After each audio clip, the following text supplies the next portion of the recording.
Hey, today I'm going to show you how to plan your own workout.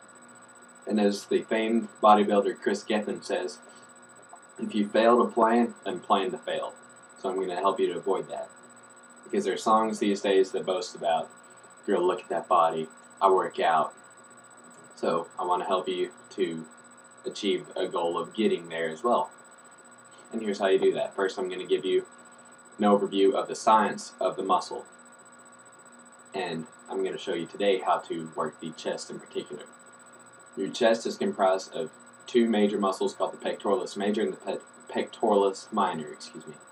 The major is this upper chest region that connects about right here in the underarm-ish area and comes all the way across the top and just covers about a third of your overall chest and attaches to the rib or midrib area, sternum. And then your pectoralis minor, which is everything else under that, from about here down, is just one ginormous muscle that again connects over here on the side of the rib to the sternum in the midrib. And the science of your chest besides that is how it works and what activates it and makes it function.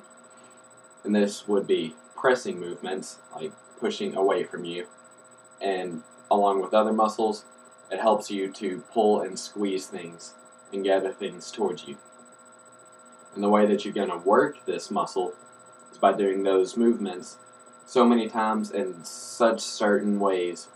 There's going to be breaking down tiny little micro muscle fibers that will, again, then rebuild and repair themselves in a way that will give you size or definition.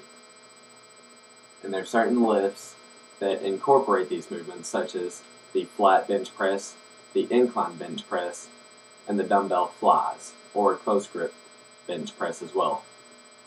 First off, the flat bench press is when you're on a flat surface and you have a barbell, which is one of those big long weight bars, and you bring it down to your chest and just press it back up, just your typical pressing movement.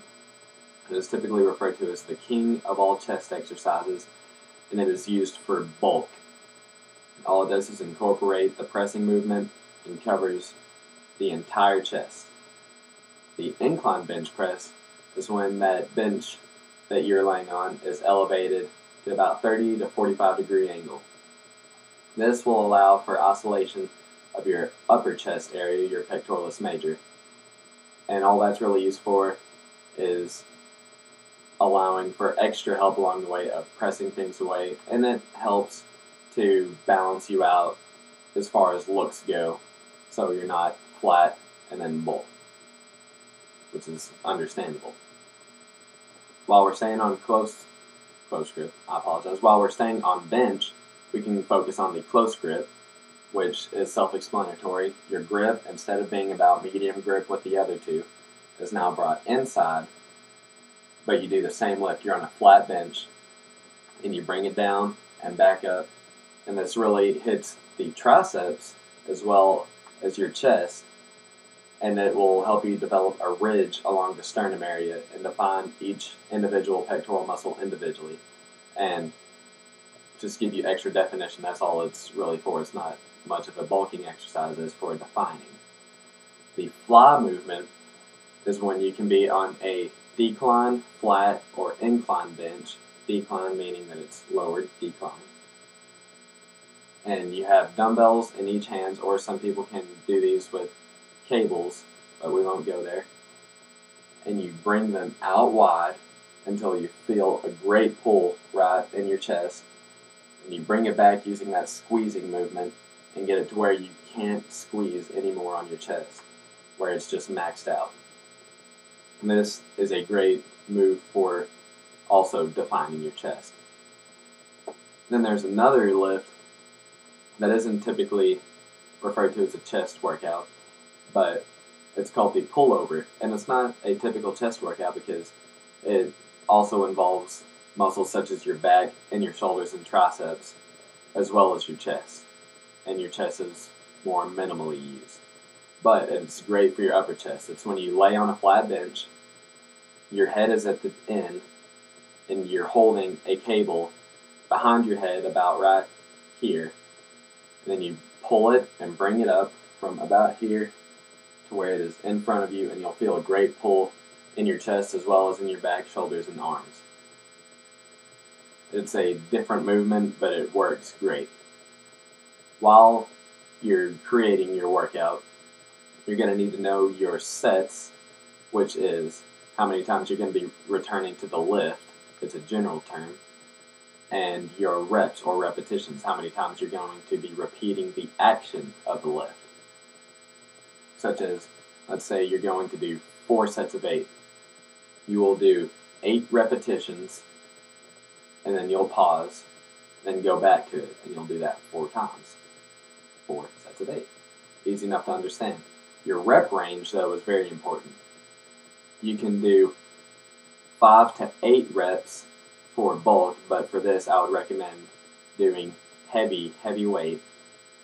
And then for definition, you can do 8 to 15 reps, and you can do lighter weight, and this will give you a good burn and help you to, again, define the muscle rather than increase your size. Different lifts at different times are going to need different sets.